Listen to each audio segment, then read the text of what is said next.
Come on, show some enthusiasm out there, folks. This is a long time coming. I tell people that if you're in this business, you got to understand the P words. What are the P words? Patience and persistence and passion. There you go, the third one. I forgot about that.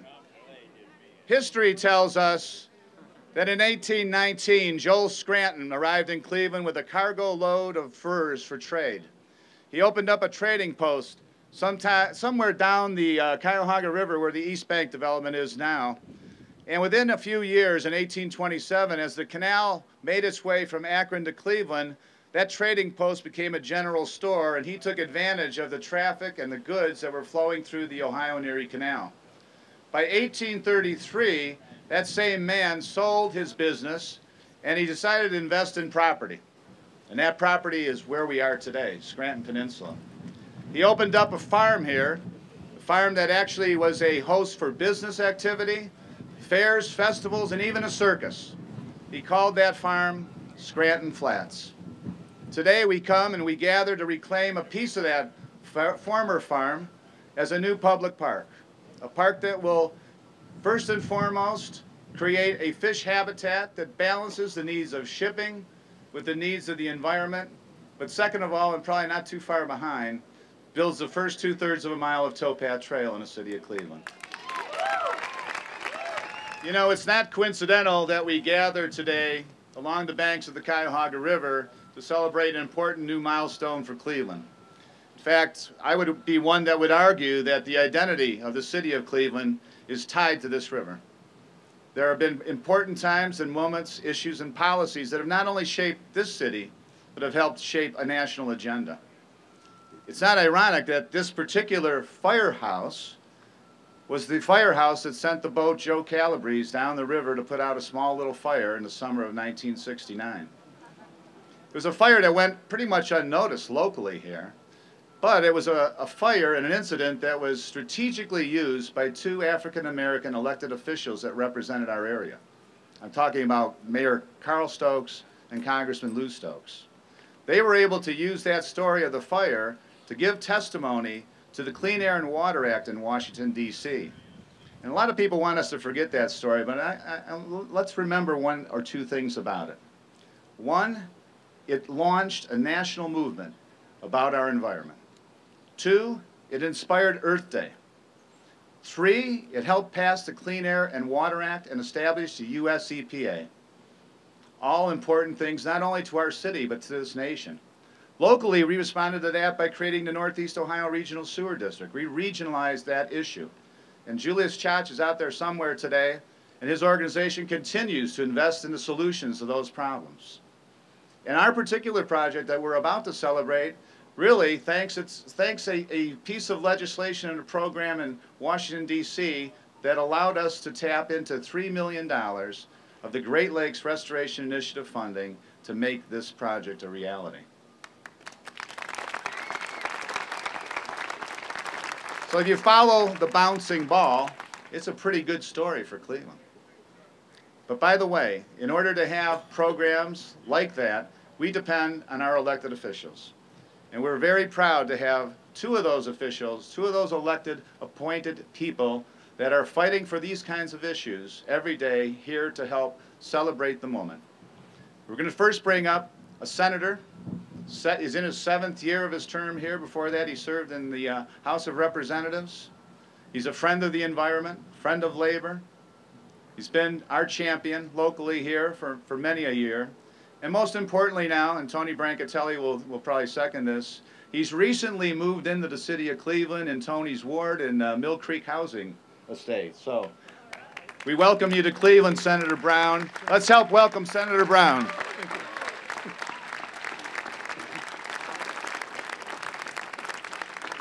Tim, thank you. It's a thrill to be back.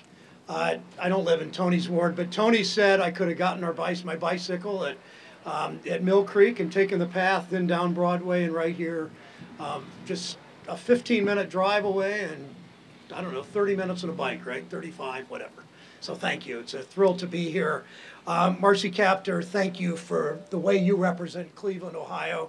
Marcy spent her career representing Northwest Ohio with redistricting. She has just made such a difference already in Cleveland. Thank you, Marcy, for that. Ed FitzGerald, thank you, the terrific, for the first who has really set a tone as county executive, the first county executive ever for Cuyahoga County, and what he's done to clean up this community in terms of public corruption and dealt with that and led in this county. We're so appreciative, Ed. Thank you. 2 years ago, it was about 110 degrees. We were right over there. It was a hot, hot, hot July day. I sat next to Ralph Regula as the speakers. Probably all of us talked too long, which I won't do today.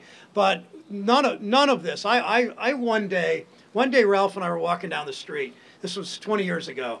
And we were talking about the creation of the Cuyahoga Valley National Park, which was not initially a national park, as you know. And what people in Northeast Ohio should always think about is, one, how it would not have happened with Ralph Regula, first thing they should think about. The second thing is how significant it is that there is a national park in Ohio, that there are very, very few national parks east of the Mississippi.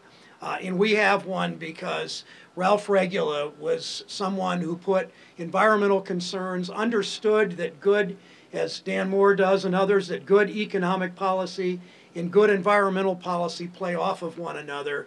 And it's the way you create jobs, it's the way you serve the community, it's the way you preserve the future, it's the way you help our community thrive. And when you look at where we're going as a community, we're one of the final 2 choices now in the Republican National Convention. We're one of the final 6 choices on the Democratic National Convention.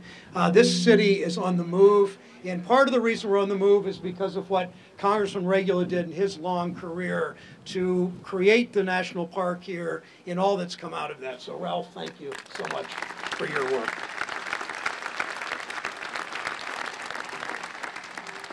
And most of all, to all of you that care so much about this city, whether you live in the city, whether your recreation's in the city, whether your work's in this city. Cleveland, Ohio's coming back. It's a great place to live. Connie and I moved to Mill Creek back in September. I was mentioning earlier, we had 400 kids come to our house for Halloween, and we were warned we'd have that many kids, so we did have enough candy. But this community, under the leadership of people like Tony and Joe Cimperman and others, really are on their way back. I'm thrilled to be part of that comeback of Cleveland. Thank you all for being here.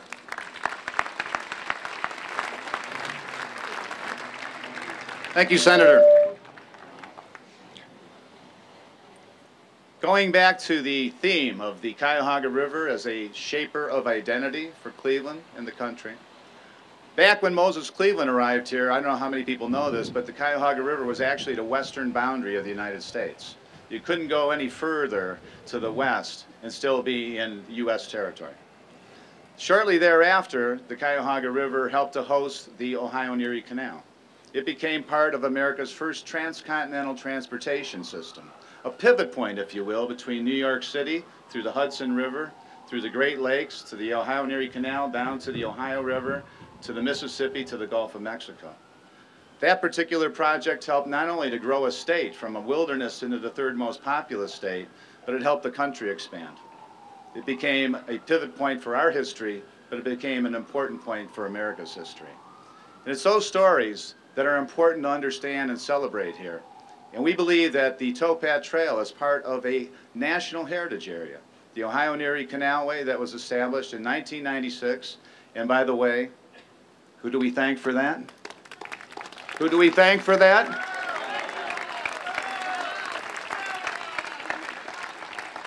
Trust me, we thank Ralph Regula for that.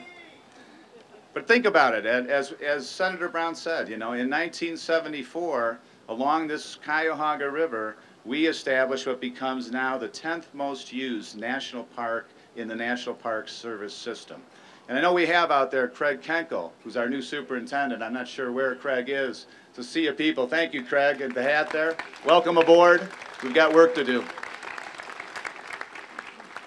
I had the opportunity to chat briefly with Congresswoman Marcy Kaptur when the superintendent, John Jarvis of the National Park Service, spoke at the City Club. And the one thought that we shared was the thought of what I would refer to as the missing chapters in America's history as they are stewards within the National Park Service. We have all the battlefields and we have the birthplaces of the presidents, etc. We have great natural areas, but the missing story is the story of industry, it's the story of immigration.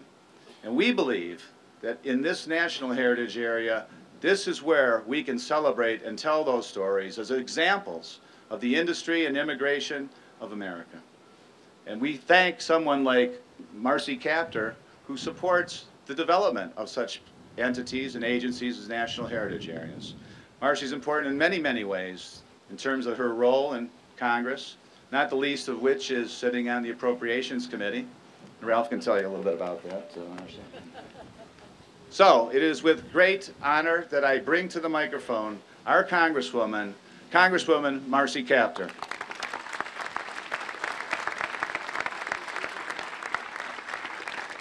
Tim, thank you so very much.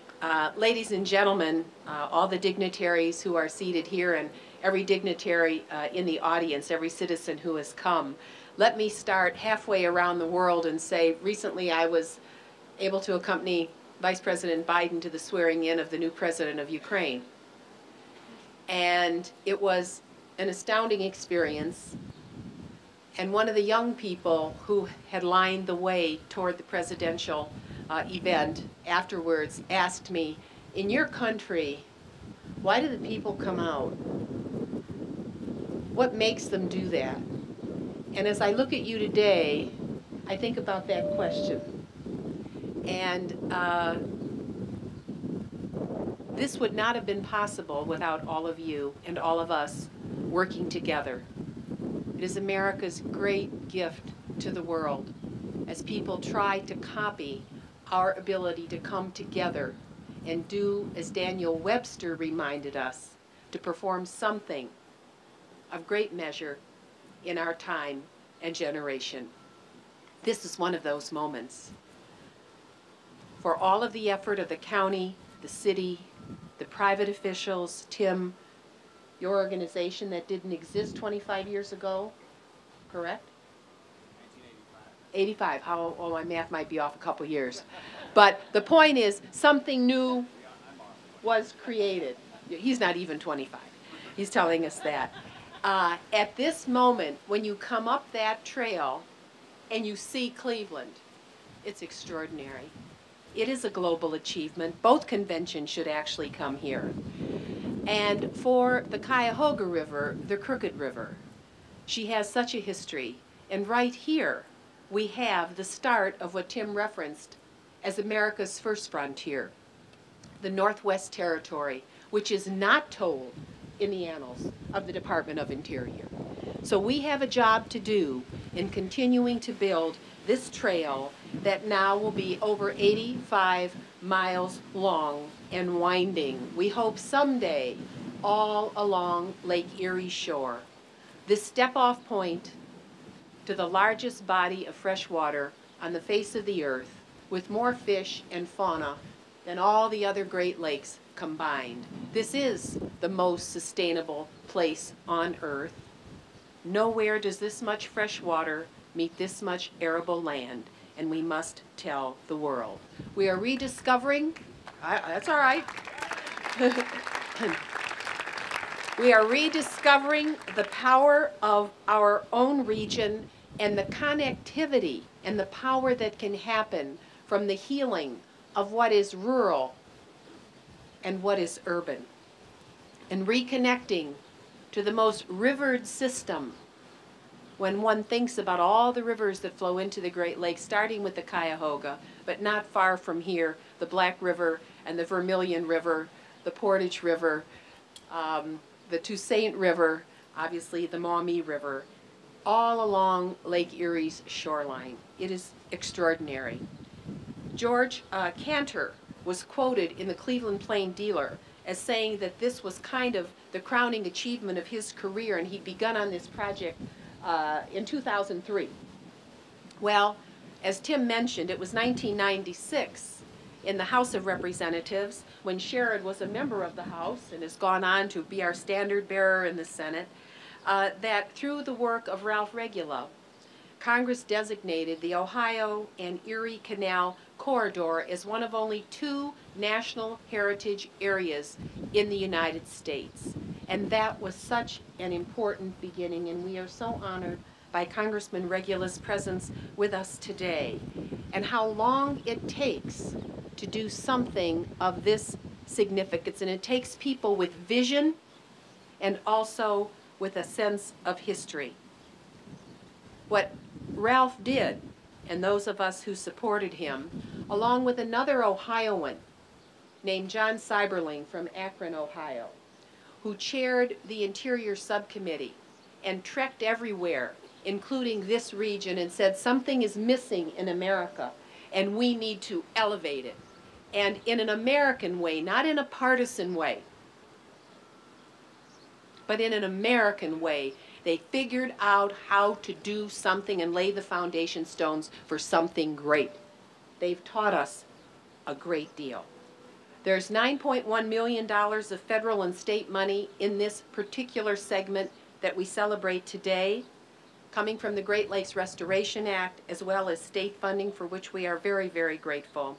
And the trailhead at Canal Basin Park will open, we're thinking, in about 2018. When you go home and you look at the computer, you might look at Lowell, Massachusetts, to see what Lowell, Massachusetts has done with a heritage area that's telling the full story of the power of what exists in that region and its history. Our work is still cut out for us. As one of the newest representatives for Cuyahoga County, I've much to learn from you, but I can tell you that the story of immigration into this part of North America and what is told on the Martin Luther King Boulevard is one of the most beautiful and expressive pieces of art and landscape architecture I have ever seen. It is of global significance,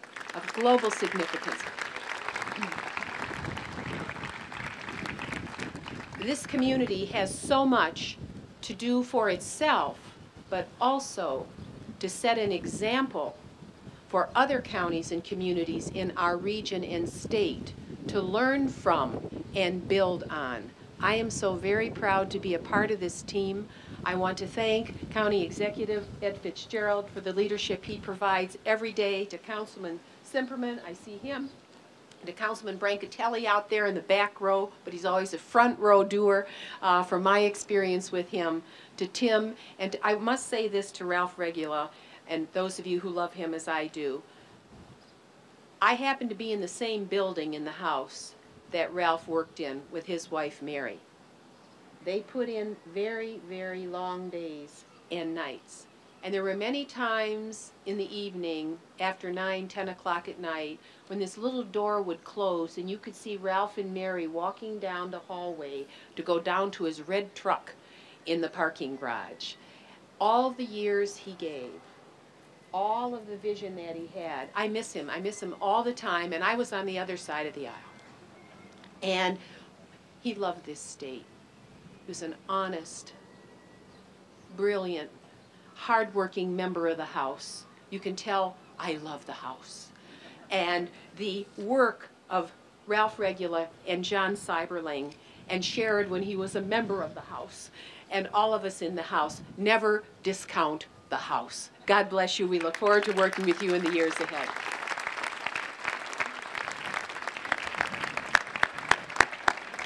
Congresswoman Marcy Kaptur. This project has benefited from a project partnership that involves 4 agencies: Cuyahoga County, Cleveland Metroparks, City of Cleveland, and our nonprofit, now called Canalway Partners. But beyond those 4 agencies, we've had help from others.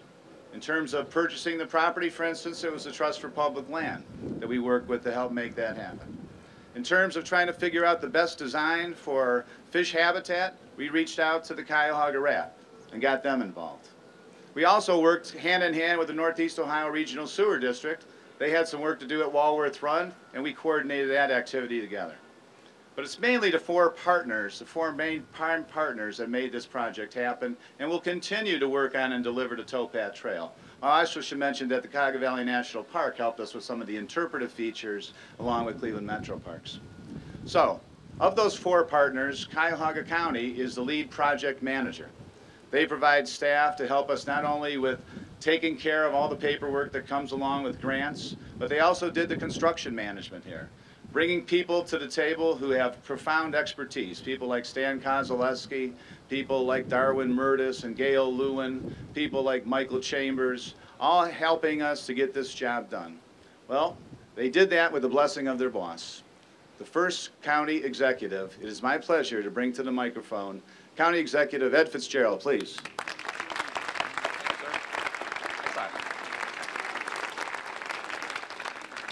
Good afternoon, everybody. I'm going to be quite brief. I do want to follow up on what was just mentioned. The county staff that worked in our Public Works Department on this project have worked in the shadows mostly. They don't get a lot of public appreciation for it, but they did an outstanding job. So they have my thanks and the thanks of the community. Everybody here has some kind of story that connects them with this area. It may be an old story, it may be a new story. For my family, it's interesting. My grandfather grew up about a quarter mile from where we are standing here today. My great-grandfather worked along this river many, many, many years ago.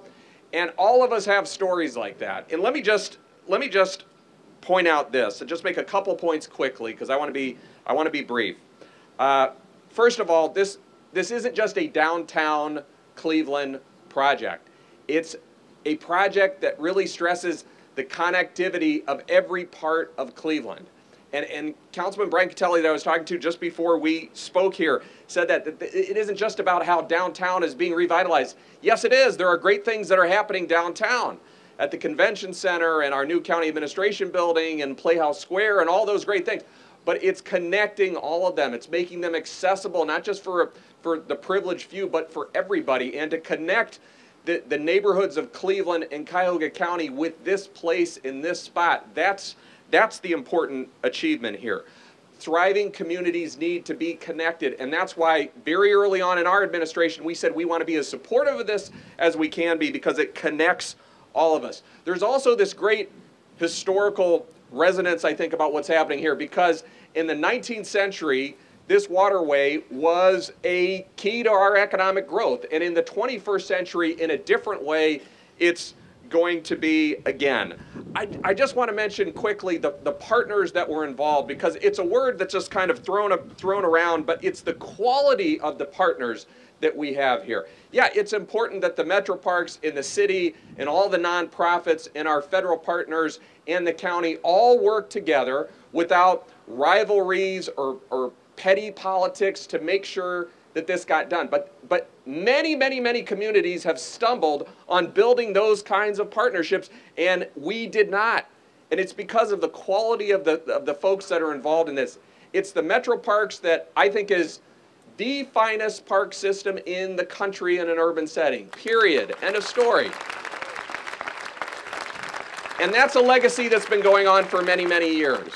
And dedicated people, everybody from Judge Russo in probate court to people like Dan Moore and Brian Cimperman and many more that have been making it and building on the legacy. It's the federal representatives that I have to tell you have prioritized the people's work over what they could have done, and unfortunately too often sometimes happens, they prioritize the people's work. Everybody from Ralph Regula years ago to Marcy Captor and Sherrod Brown today. It's the folks at the city that work on a daily basis with the folks at the county to make sure that it gets done. It's all the nonprofits that have put their resources and their energy into it, and it's all of you that have helped do that. Let me just leave you with this thought, because I was reminded of this earlier today. In my job, there's some parts that I enjoy more than ever, but every once in a while I get to do something that is really a lot of fun. Not that this isn't right now, but sometimes there's things that I really enjoy. In about 2 weeks, we're going to, actually less than 2 weeks, it's actually about a week, we're going to open a brand new county administration building at East 9th and Prospect. It's another chapter in revitalizing downtown Cleveland and saving the public money at the same time. It's a great project. I hope you all come by and say hello. We'll have an open house when we open it all up. But one of the things that I got to do now that the construction is almost completed, is they said, why don't you choose a quote to place outside the building? And so I thought about it for a while, and I wanted to pick somebody that was kind of emblematic of Cleveland, and I wanted to pick a quote that I thought kind of summed up this renaissance that Senator Brown mentioned that we're all experiencing. And so we picked a quote, and you'll see it when the building opens, I hope, or shortly thereafter, from Mayor Tom Johnson, who I think was one of the greatest mayors in the history of Cleveland. And I won't quote it word for word. You'll be able to read it in concrete at the county building if you stop by and say hello. But basically, this is what he said, that the concerns of some of the least powerful and any injury done to them was our concern. In other words, and it's consistent with this project, it's not just for the wealthy and the powerful, it's for everybody. It's for everybody, and that's our concern. And secondly, we don't want to just address our problems and our concerns. Yes, we want to do that, but we want to do it in a way that's actually an inspiration to the rest of the world. We don't just want to fix Cleveland and the problems that it has. We want to be a role model and an example, a shining example of how things can be done. And what you've seen here and what all of you have participated in, and I'm a recent participant in it, many of you have dedicated a good portion of your lives to this. What you've done here is not just doing public benefit for those of us that live in greater Cleveland. It's a model, it's an example, it's an inspiration to how it can be done and how the rest of this country should operate on its best days. Thanks very much and congratulations. Thank you, Ed. Moving along, our four-party partnerships. The entity that will maintain in a daily operation in terms of security, in terms of programming, in terms of simple things like picking up litter every once in a while, is Cleveland Metroparks. And wow, that's the key question usually. It's like, okay, I'll give you money to build it, but how the heck are you going to maintain it? Give me a good answer here. Well, fortunately for us, we have the best answer in the world. Because I agree, Cleveland Metroparks is the best park system in America, bar none. And it's certainly taken a step forward under the leadership of Brian Cimperman. Certainly within the last year, the acceptance of the lakefront, all the new parks, all the investments going into those established parks have shown immediate results. People see it, people like it. I overheard somebody just before the ceremony today say, hey, listen, you want another raise? You guys want another levy raise? Put it on there. We'll vote for it. We like what you do. Let us help you. So consider that, Dan. But again, what energy Brian Cimperman has brought. He's a great partner. That's an organization with tremendous amount of professional talent. We've been fortunate to have a fellow by the name of Dick Kerber, who's been on the planning of this Towpath Trail. By the way, Dick retired, and he came back as a consultant. And we had a panel just about 2 weeks ago for Trails and Greenways. And Dick made the statement, he said he came back because he liked working with the people that are on the committee. I felt like Sally Fields. They like me. They really like me. That being said, help me welcome Brian Cimperman.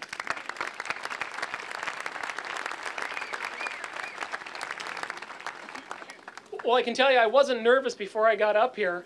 But again, thank you very much. I mean, certainly, going back almost 4 years ago, not having been from Cleveland, being recruited here by the Honorable Anthony J. Russo, the Board of Park Commissioners, Dan Moore is in attendance with us today. I can truly say there is so much momentum here in town, and it's really positive to see there's people out there running and using the trail right now.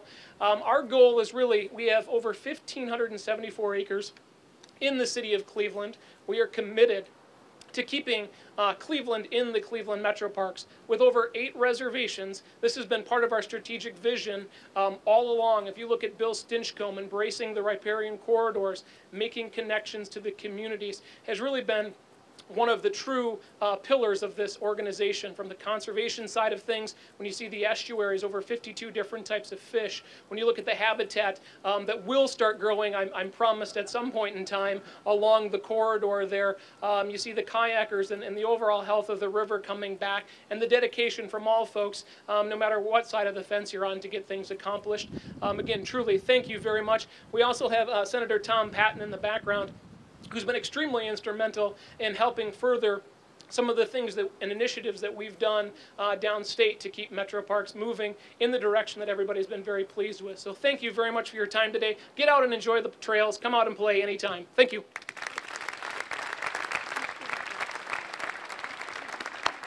Brian Cimperman, ladies and gentlemen.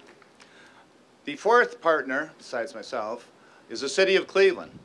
And the City of Cleveland's primary role in the development of the Towpath Trail is that of land ownership. In this particular case, our organization stepped forward to play an interim role in that respect. And by the way, in doing so, I should mention that the state-funded Clean Ohio Fund helped us tremendously in this project. We were able to win not only $3.175 million of conservation funding, but we applied another $425,000 of trail funding to layer in what we needed to build this $9.1 million new park and trail. So thanks any of the state reps that are here. Thank you very much for all the hard work you've done to make that happen. Frank Jackson couldn't join us today, but I remember a distinct meeting that I held with Frank, with Bobby Richtell, I believe at the time, and Tom Yablonsky, when we were pitching the idea of the Towpath Trail. And Frank said, I only have one question. What's it mean to my constituents? I'm in this ward, I'm not in that ward. And it was a good question. It was a meaningful and honest question. But fortunately for us, we had an answer. And that answer has everything to do with the word connectivity here. So we have been out working with, and I see out in the audience, many representatives of the local development corporations that wrap this valley, from Slavic Village to Tremont to Ohio City. Onward we go, Old Brooklyn, Brooklyn Center, Clark, Metro. I mean, all of those organizations have been working hand in hand with a plan that we will make those connections to the Towpath Trail, to the lakefront, and create a system that one day in the city of Cleveland, 90% of the residents will be within a 10-minute bike ride to an off-road trail system that will deliver you to the lake, to downtown, to the national park, to all the Cleveland Metroparks, to Edgewater, to the zoo. That's the vision. And that's the vision that Frank Jackson, by the way, supports. And representing that vision today, we're lucky to have Janita McGowan, who is the Chief of Sustainability in the City of Cleveland, and I'm sure she can expound a little bit more on what this means to Cleveland. Janita? Good afternoon. Good afternoon. Thank you. As you said, my name's Janita McGowan. I'm Chief of Sustainability for the City of Cleveland, and I'm pleased to be here on behalf of Mayor Frank Jackson today. This is a tremendous occasion. You know, my job is running the Office of Sustainability, and people usually have no idea what that means. I say my job is fourfold. First, it's to reduce our ecological footprint. Second, it's to save the city money. And third, it's to improve quality of life, health, and wellness of all Cleveland residents. So that's quite a job. And then fourth, it's to lead the Sustainable Cleveland 2019 initiative, which is Mayor Jackson's 10-year initiative to transform Cleveland into a thriving and resilient region that leverages its wealth of assets to the benefit of all. And Sustainable Cleveland 2019 is always about collaboration, projects like these where we're all working together to accomplish something transformative. We chose the year 2019 because that's the 50th year anniversary of the last time the Cuyahoga River caught fire.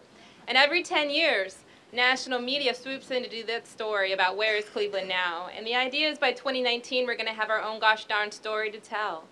And it's going to be a good story, and this project is a really, really important part of it.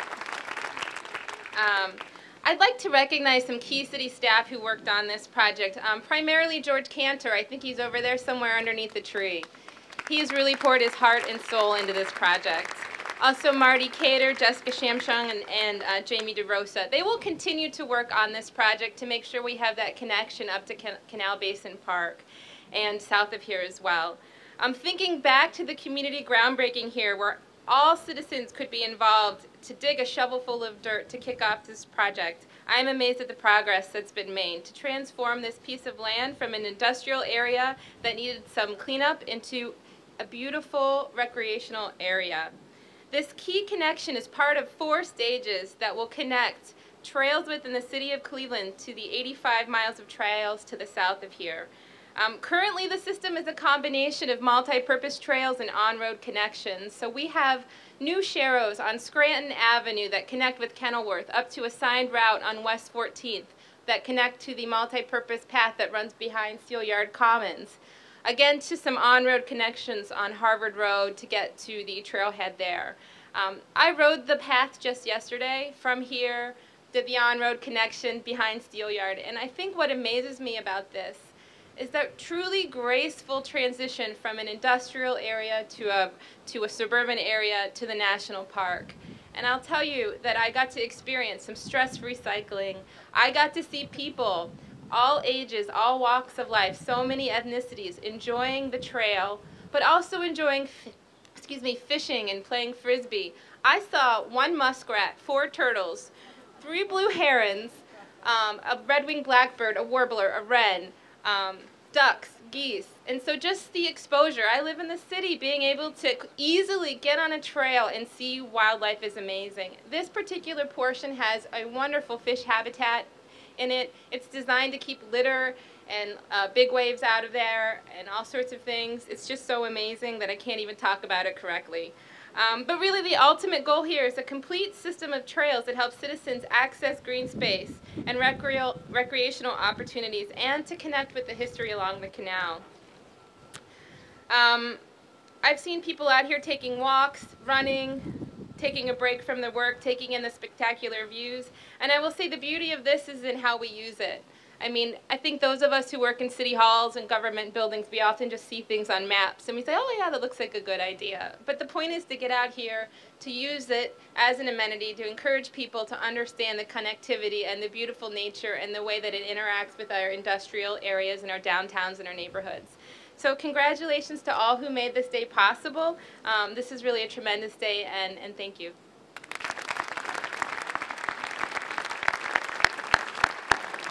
Janita McGowan, thank you.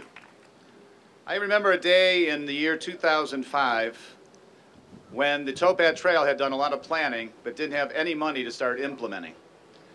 During that same year, there was going to be a rewritten portion, a rewritten new transportation bill, Safety Lou.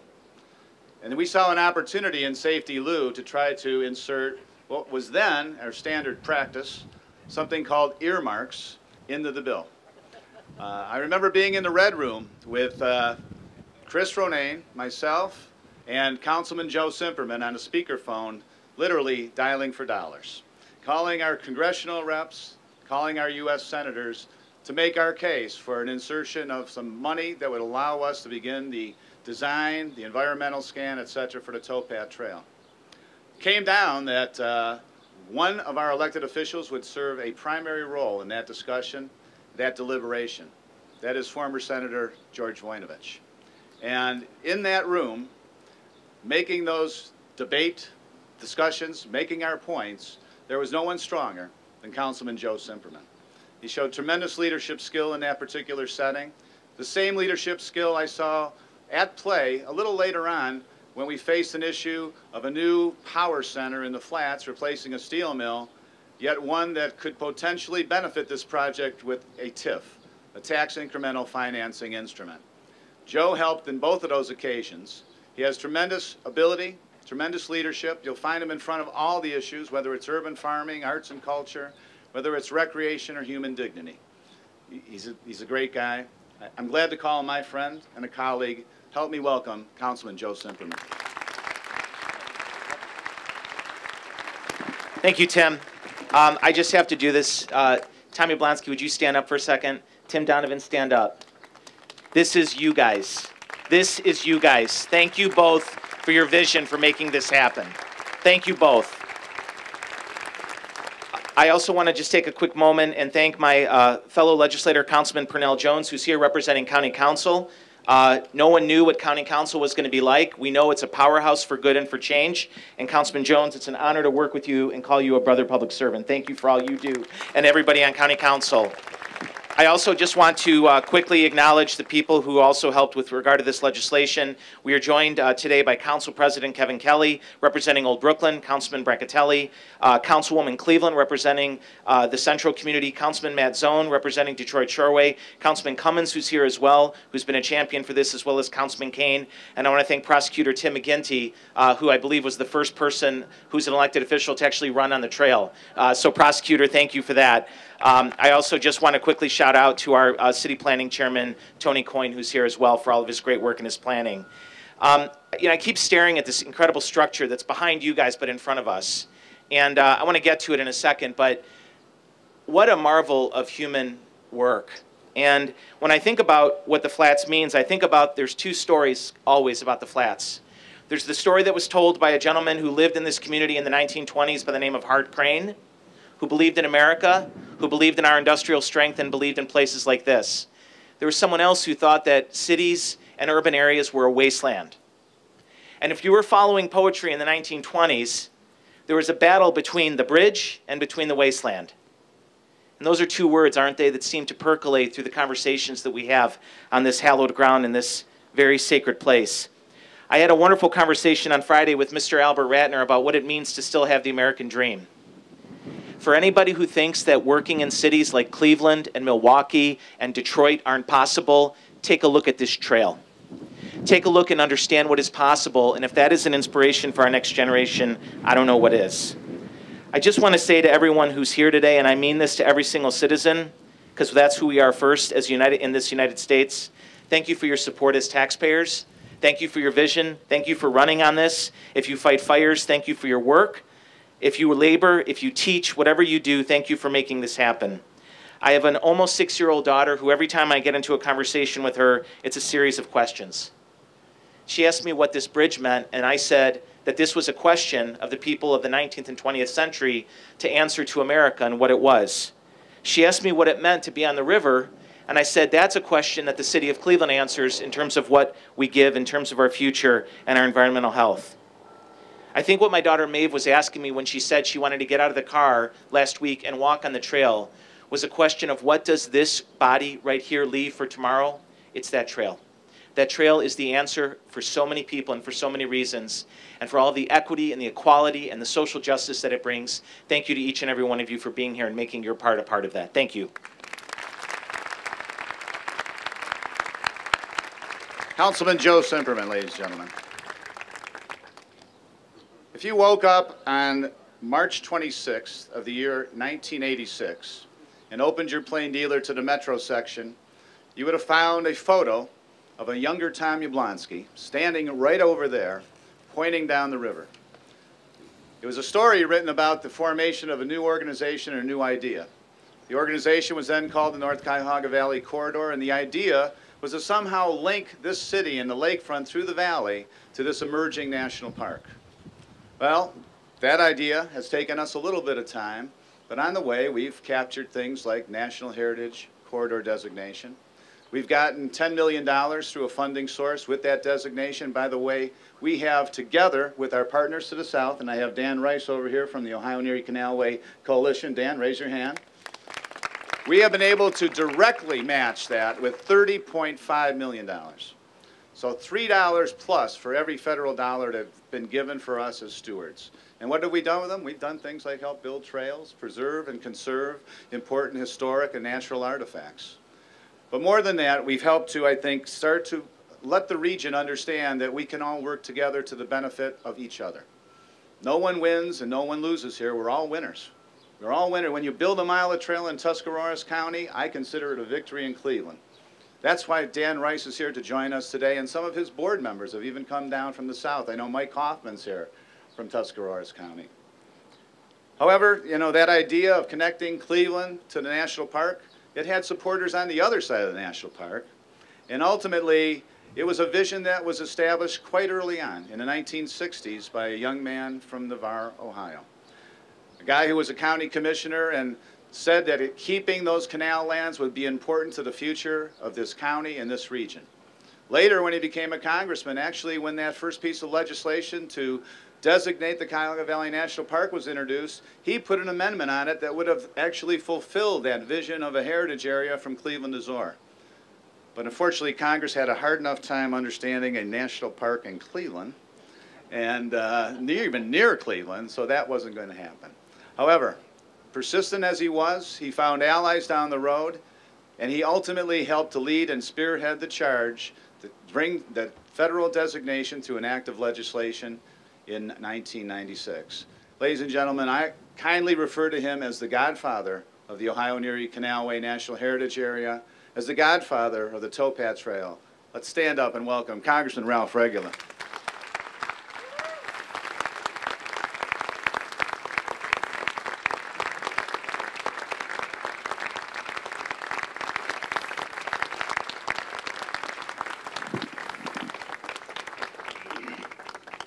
The Bible says, where there's no vision, the people perish. Where there's no vision, communities perish. And you've demonstrated today that the people who went before you had a vision, as do you, that will make this community a dynamic place, a highly desirable place that Senator Brown wants to live in Cleveland. But anyhow, Jack Kennedy said, "Victory has 1,000 fathers, defeat is an orphan." This project truly has 1,000 fathers. It's been many people who cared about the community have made it possible. And it's individuals that have made the difference, that have had the vision.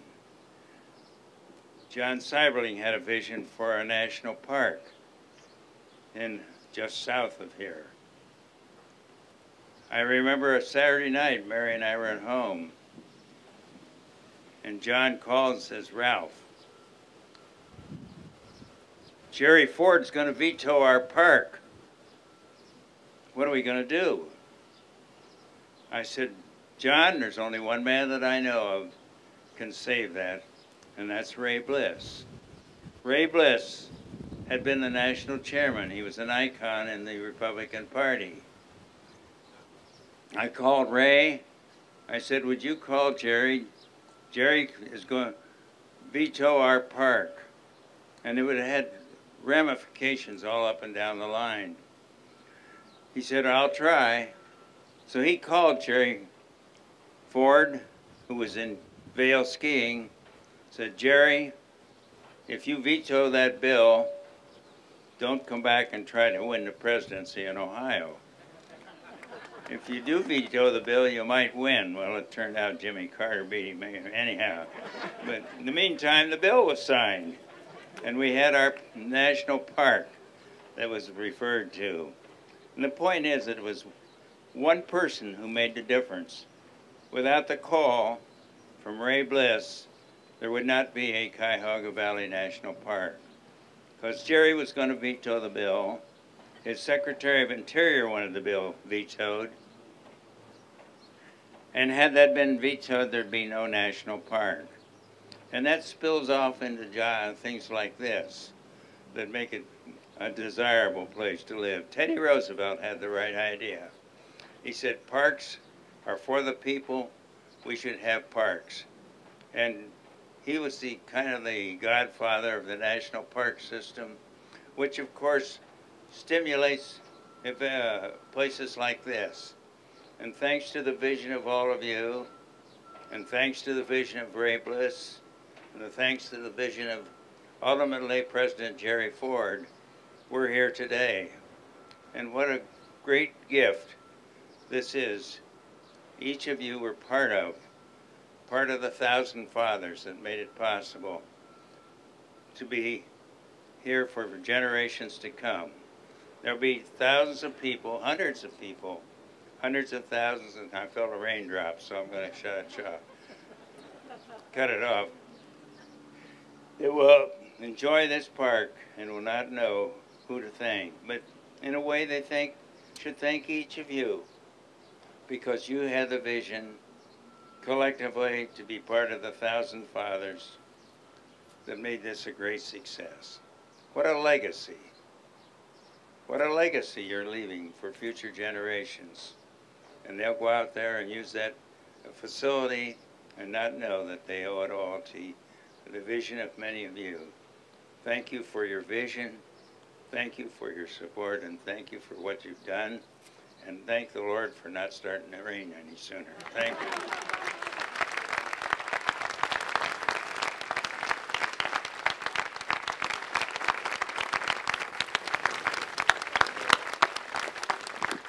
Congressman Ralph Regula, ladies and gentlemen.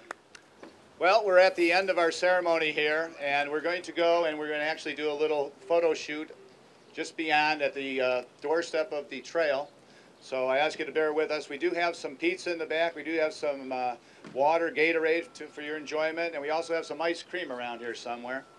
We're hoping that the rain will hold off just a little longer, so maybe you can take a trip down this trail. If you do, you'll find some historic characters. In fact, I'm told that John Rockefeller is here somewhere. And we also have a fellow by the name of Digger Gallagher, somebody from the Canal era who's got a song in his heart, and he's got a guitar to play it and sing it. And I think he's out at the pier. And speaking of the pier, we thought we'd have a little fun. We asked folks to weigh in on what we should nickname the pier. And I'll tell you the results now. It came down to top 2 vote getters were the Spoon, Scranton Spoon, or the Banjo. The winner is Scranton Spoon. And it's very appropriate because that's a fish habitat area, and in a way we're feeding the fish. So having a spoon protrude above it is a very logical thing to do.